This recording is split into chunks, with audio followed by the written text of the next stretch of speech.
Welcome to a new edition of the Neon Jazz interview series with Canadian jazz drummer Larry Graves. We talked to him about his latest 2019 CD called Surefire Sweat. The self-titled debut features 8 original works by the Juno-Nominated Cat and first-time bandleader. This music is primarily instrumental and driven by a narrative. Each piece is an emotive journey, offering real-time reflections on the nature of the human condition. So Surefire Sweat is made up of a diverse and multi-generational roster of Toronto-based artists. Inventive arrangements act as the vehicle for this all-star cast of musicians to engage listeners through improvisational explorations and danceable arrangements. He talks about the band, his life, and so much more. So please dig this interview, my friends. Larry, thank you for taking a minute out on this early morning. How's Canada look today?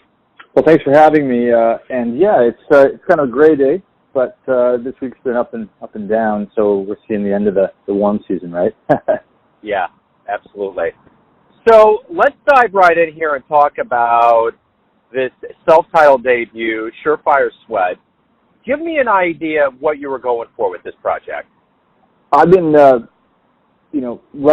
writing a lot of music for a long time, and I had a lot of music that I had written for another project, or at least started. I had ideas, rough sketches, and over time, putting together a new band, putting together a new project of any kind takes a lot of work. So I was kind of procrastinating, and it took me a few years of compiling material, and finally I got up the willpower to call some musicians, colleagues, and people that I didn't know so well, and but that I thought would be suitable to work with the music that I was going for, and then get everybody together in a room and start to kind of play through things. And the music is basically, originally I wanted it to be inventive dance music. That was my goal. And, I come from a jazz background, but I've also explored a lot of musical traditions from around the globe. So I'm constantly, I guess at this point in my career, the way I write, it's informed by all these things, and although it's not always conscious, people are always telling me to hear certain influences in the music. So when we started to play concerts, and it was interesting that it became less about a dancing audience and more about a listening audience. And people were always asking about the stories behind the songs. And so lately I've been trying to sort of think about the narratives, despite being predominantly instrumental music, without lyrics, that is. And we have a couple of songs that have lyrics, but mostly it's instrumental. And how to tell stories to audiences in that format, and that's kind of what's been what's interested me of late. Talk to me about this band. This is kind of a power lineup of musicians. It's diverse. It's multi-generational. Talk to me about how it came about and kind of the band. Years ago, I was a part of a project, another original music group called Mr. Something Something. And that band was basically an original take on what a lot of people call Afrobeat.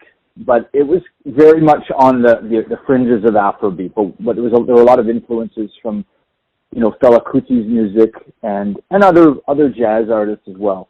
But so some of the musicians that I worked with in that group, we played together. We toured a lot in Canada and in the U.S.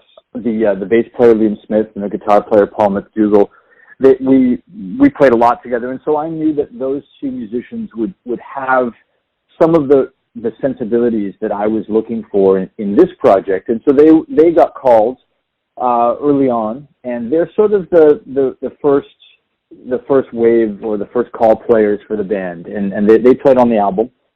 The horns are a little bit more, they came about in a different way through recommendations and availability, and Brad Eaton, the trumpet player, he's very young, relative to me, he's very young, and he came highly recommended, and you can hear on the album how great his playing is.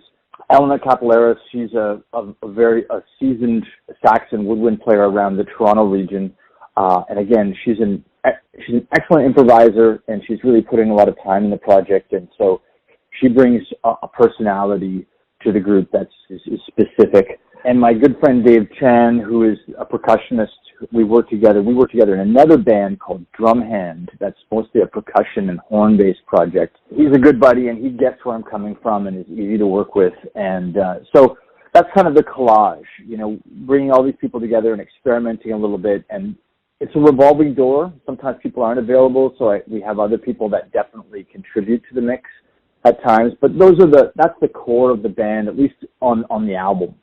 So let's talk about you. Are you from Toronto?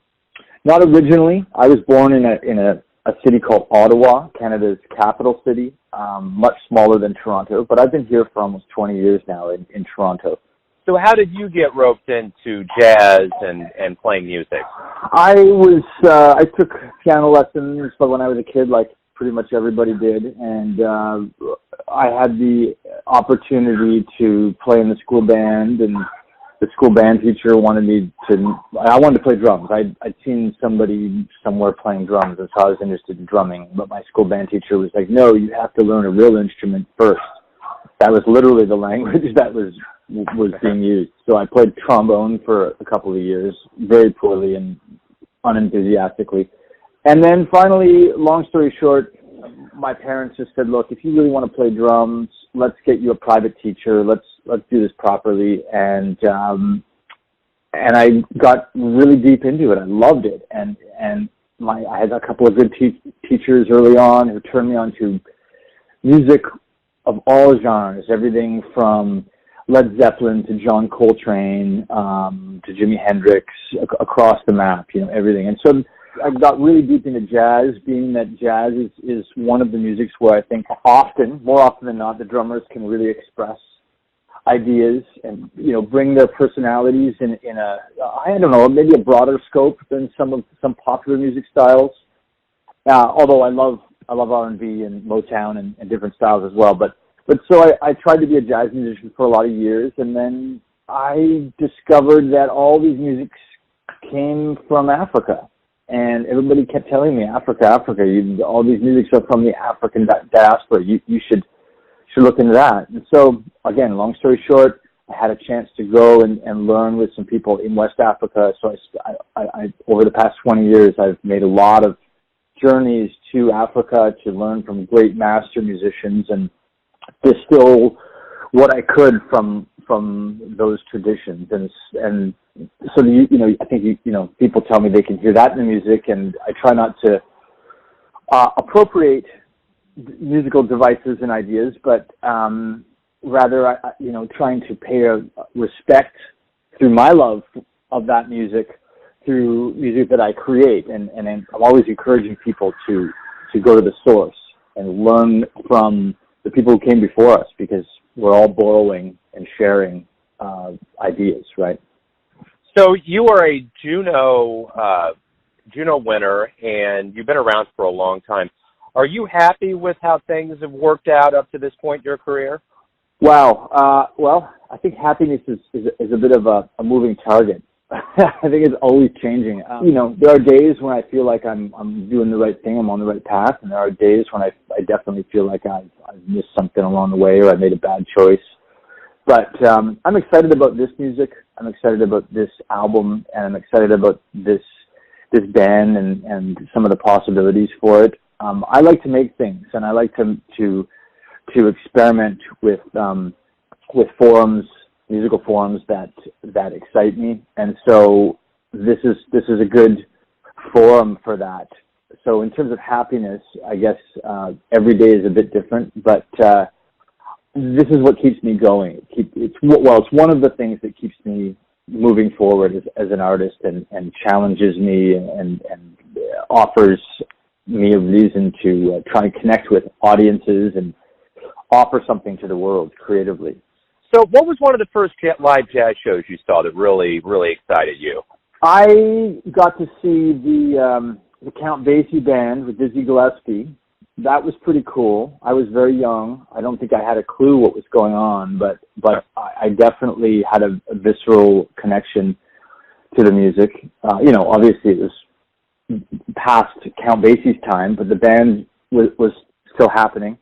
And I remember seeing the great Jeff Kane Watts, drummer, by accident at a jazz festival. He wasn't. I don't even think he was supposed to be on the bill. He had gotten flown in. Somebody had canceled. So that was pretty mind blowing. To name a few, those definitely impacted me. And then there were a lot of concerts. I spent some time studying at Berkeley in Boston, and I heard so many great players at that time. There were always even just the fellow students. Roy Hargrove was around, and of course I heard John Abercrombie and his great band at the time, and on and on and on. I could just keep listing names, but these are all people who have had an impact on me over the years in some format, more or less direct in some cases. Let's say you bring your band to Kansas City, you make the pilgrimage down here, and you have to write up somewhat of a short encapsulated vibe of telling people what they're going to experience with a live show from you and your band and kind of selling it. How would you do that? What would you say? I would tell people that it's an original take on jazz and funk and worldly influenced music that is energetic, but maybe requires some paying attention, and people can choose what thread to go on. They can just feel the music and the rhythms, a lot of cross rhythms that we're using and layers, or they can sit back and try and follow the arc, or the bigger arc of some of the arrangements that we have. There's so much improvisation in the music as well as composed content. I guess that's not really a short answer, but that's an answer. No, that's good. That's good. So tell me, why do you love jazz?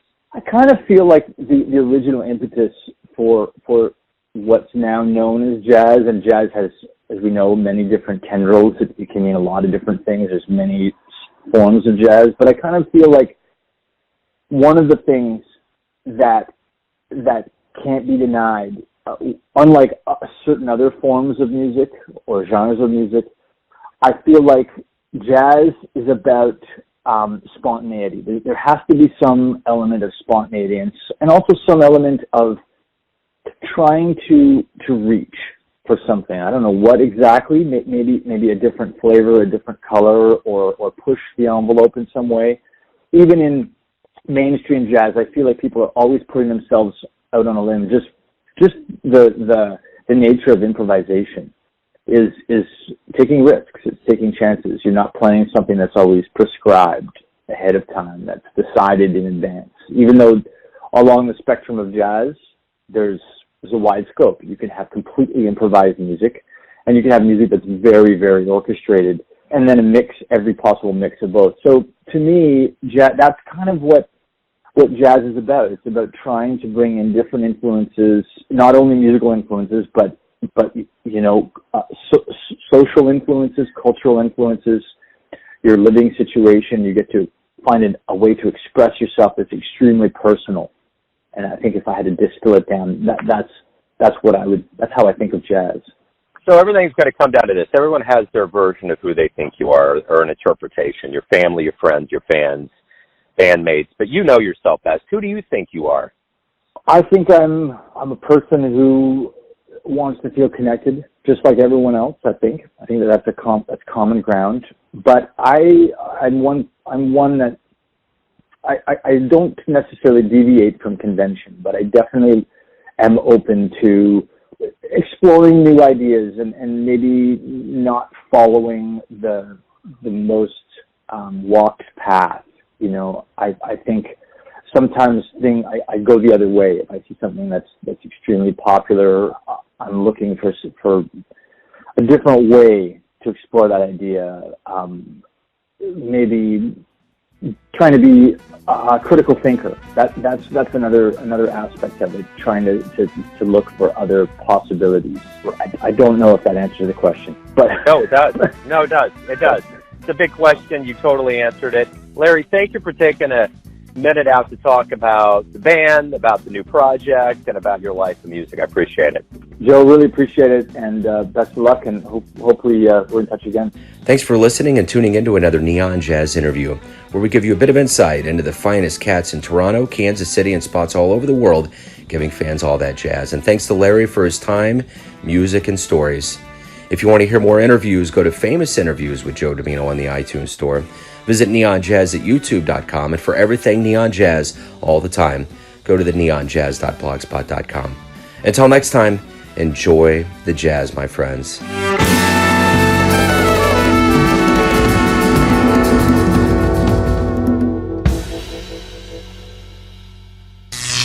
Neon Jazz.